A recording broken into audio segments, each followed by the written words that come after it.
dalka soo maray oo ahaa madaxweyne ku yimid hab dimuqraadiyadna uga tagay Afrika oo weli aan fahamsanayn wax dimuqraadiyad la yiraahdo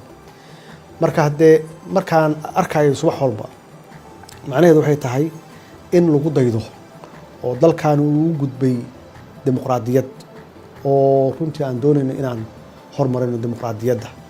taariikhdeena mar walbana aan xusno uu sana ka ahaa astaan wanaagsan